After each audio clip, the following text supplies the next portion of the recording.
नमस्कार साथियों, Suryanagari Uniqlo classes के यूट्यूब चैनल पे मैं उर्मिला राठी आपका हार्दिक स्वागत और अभिनंदन करती हूँ।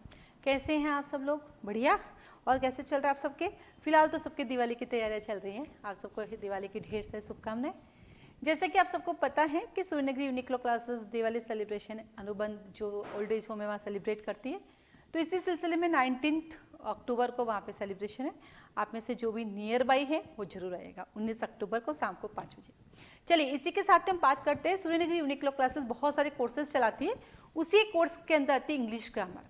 ये इंग्लिश ग्रामर जो है मित राजस्थान के लिए होगी, गुजरात के लिए भी है, एमपी के लिए भी है और दिल्ली के लिए भी है।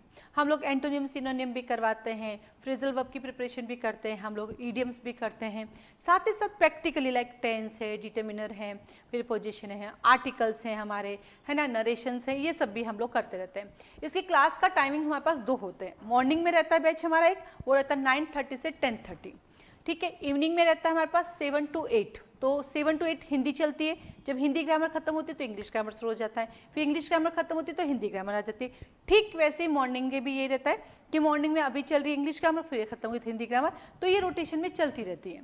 फिर इसमें हम लोग पढ़ाते कैसे हैं, क्योंकि कई बार बच्चे बोलते डेमो मिलेगा क्या, तो आज भी आपको छोटा सा वे बताती हूँ, उसका पैटर्न बताती हूँ कि हम लोग कैसे पढ़ाते हैं। जैसे आपके सामने देखिए लिखा हुआ है, ये ईडियम्स है। तो हम क्या करते हैं, ईडियम्स को लिखाते हैं, फिर उसका मीनिंग क्या वो बताते हैं। और हिंदी मीडियम के स्टूडेंट आते हैं इसलिए हम हिंदी भी साथ में करते हैं। ऐसे करके रोज के 5-5 करते हैं। जब ये लिखा देते हैं तो मैं ऐसे वापस पूछती हूँ, टू कीप्स वन हेड, तो फिर सारे बच्चे बोलते हैं कीप काम, है ना, या सारे बच्चे बोलते हैं रिमेन कूल, ऐसे करके। तो रिवीजन जैसे 5 लिखा है, 5 का रिवाइज कराया, दूसरे दिन क्लास में आए तो सबसे पूछ लिया, तो ऐसे करके रूटीन है, रोज के करने मतलब हमें करने होते हैं। ठीक वैसे आगे चलते हैं ईडियम्स के बाद। तो हम बात करते हैं यहाँ पर हमारी, और ये आपके सामने देखिए क्या लिखी हुई है, फ्रेजल वर्ब लिखी हुई है। इसका भी रोज का ये रहता है, रोज का हम 10-10 करते हैं। ये देखिए जैसे हमने लिखा फिक्स अप यानी अरेंज करना, तो बच्चों को बता दिया अरेंज है, तो जिसकी मीनिंग ऑलरेडी बच्चों को पता तो उसमें नहीं लिखते, कोशिश करते कि हिंदी कम से कम जाने, उसको इंग्लिश टू इंग्लिश करे। ठीक है। देन हमने वो सेंटेंस लिख दिया। अब जब ये सेंटेंस हमने लिखा, the club has fixed up 10 matches this month, तो हमने उसी समय उनका एक वापस एक रिवीजन, क्योंकि पेसिवस हो गए तो हमने कहा चलो बेटा इनका पेसिवस बनाओ, ताकि बच्चा सोचे ये कौन सा टेंस है, ठीक है, ये कौन सी वर्ब है। यहाँ से उठा के फिर वो वापस क्या करते हैं, वो लोग पेसिवस बनाते हैं, फिर यहाँ मैच करते हैं कि उन्होंने सही क्या नहीं। इससे क्या होता है, जो पहले जो चीज़ें हो चुकी है कि टेंस पहचानो कौन सा है, क्योंकि एग्जाम में क्वेश्चन आता है इसका पेसिवस क्या है, तो ये रूटीन में पर तो फ्रेजल वर्ब है, पर इस फ्रेजल वर्ब में भी टेंस का रिवीजन होता है, इस फ्रेजल वर्ब में पेसिव वॉइस का रिवीजन भी साथ साथ चलता है। जैसे कि आगे नीचे आएंगे, नीचे आते आप देखेंगे कि हमने जैसे आपको लिखा है गेट अवे, उसका मतलब वो एस्केप, बचकर निकल भागना। फिर उसका एक सेंटेंस लिखा है, 2 of the prisoners got away, है ना। फिर जैसे ही गोट अवे हमने पूछा भैया इसमें कौन सा टेंस है, तो आपने पहचाना कि कौन सा टेंस है। 1 मिनट हो बेटा।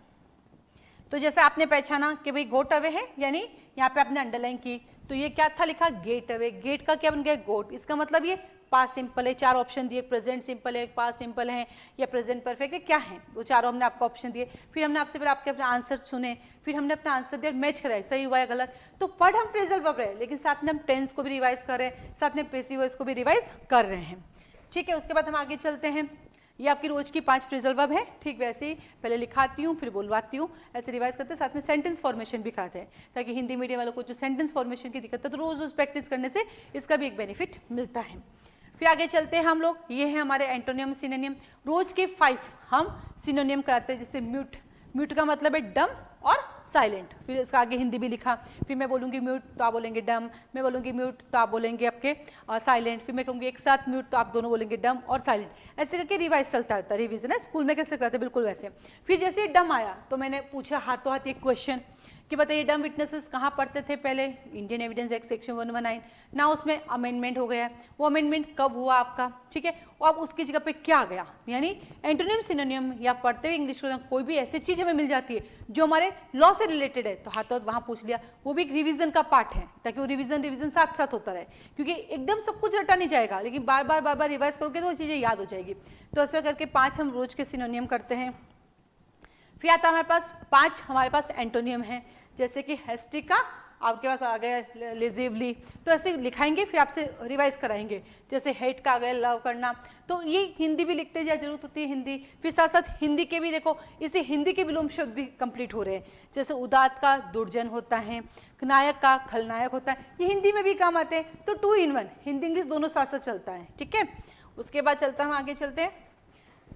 ये है हम लोगों का नरेशन चल रहा भी, तो नरेशन कैसे है उसे बताएंगे, प्रेजेंट टेंस को कैसे बदलना है। फिर वो जो टेंस आया प्रेजेंट, उसका वापस यहाँ पे हमने उसका रूल लिख दिया, ताकि आपका टेंस का रिवीजन भी साथ साथ चलता रहे, है ना। नरेशन में हमें जैसे रोज ऐसे रिवाइज करते हैं, अच्छा बताइए आई और वी किसके साथ चेंज होता है, यू किसके साथ चेंज होगा, नेम कब चेंज होंगे कब नहीं, तो रिविजन चलता रहता है। तो ऐसे करके हम लोगों का टारगेट रहता है कि थ्योरी, जैसे हम बोलते हैं theory, antonym, सिनोनियम, phrasal verb, idioms, ये थ्योरी होता है जिनको रोज पढ़ना होता है। नरेशन हो गए, टेंस हो गए, पैसेज, प्रैक्टिकल होता है। तो ये 1 by 1 चलता है, कोर्स चलता है, खत्म हो जाता है। और बाकी सारी चीजें जो रूटीन में, क्योंकि अपन कहते हैं बचपन से सुनते हुए आए कि आपके पास क्या बोलते हैं वो होना चाहिए, बचपन से कहते हैं रोज के 5 स्पेलिंग याद करो, आपकी बहुत सारी स्पेलिंग याद हो जाएगी। तो एक दिन मैंने बैठे बैठे कैलकुलेट किया कि मैंने 2003 में डिक्शनरी लेती हूँ, ब्लू कलर की आती ना वो, और 2022 आ गए, अगर मैं रोज के 5 करती हूँ तो 365 दिन इंटू 22 चल रहा है। तो आप समझ लो लगभग हमारे पास 15 साल से ज़्यादा हो गए, मतलब 6 और 10, 16, 17, 18, 19 साल हो गए। अगर 18-19 साल को काउंट करती तो अब तक तो मुझे 80,000 स्पेलिंग याद हो जानी चाहिए, जो हुई नहीं आज तक मेरे को, है ना। रोज की 20 पढ़नी थी, कभी नहीं होती, क्योंकि हम कहते हैं हम करेंगे, आज हम करेंगे, कल भूल जाएंगे, कल बैठेंगे 6 दिन नहीं बैठेंगे, 6 दिन बैठेंगे 12 दिन भूल जाएंगे, हम वापस बैठ ही नहीं पाते, सिटिंग पर हमारा बन ही नहीं पाता है। तो इसलिए हम ये रूटीन रखते हैं। हम फोटोकॉपीज नहीं देते कि ये लीजिए एंटोनियम पढ़ लीजिएगा, सिनोनियम आप कर लीजिएगा, ये लीजिए इडियम्स, ये लीजिए फ्रेजल, नहीं, ये हम बोर्ड पे कराते हैं, क्योंकि आपके पास सब कुछ पढ़ा है फिर भी तो नहीं हो रहा है, और एग्जाम इनका रहता है। तो इस तरह से हम लोग इंग्लिश ग्रामर पढ़ाते हैं, आप लोग ज्वाइन कर सकते हैं। इंग्लिश ग्रामर की जो हमारी फीस है वो 6,000 रुपीज़ है, और ये कोर्स मिनिमम 1.5 महीने का है, लेकिन मैक्सिमम 2 मंथ भी हो जाते हैं। कई बार दिवाली की छुट्टियां आ गई, या मुझे कुछ काम हो गया, है ना, ये किसी दिन थोड़ी सी क्लास में डिस्कशन किसी मुद्दे पे ज़्यादा हो गया, नरेशन का किसी रूल्स पे ज़्यादा हो गया, तो उसे इंटोनियम नहीं लिखा पाए, सिनोनियम नहीं लिखा पाए, तो ये 1.5 महीने का मिनिमम रहता है, मैक्सिमम 2 मंथ में कंप्लीट हो जाता है। 6,000 इसकी फीस है, और इस बारे में आपको अगर और कोई जानकारी चाहिए तो आप मुझे कॉल कर सकते हैं, मैसेज कर सकते हैं, मेरे नंबर इसमें लिखे हुए। ठीक है, चलिए आज के लिए धन्यवाद।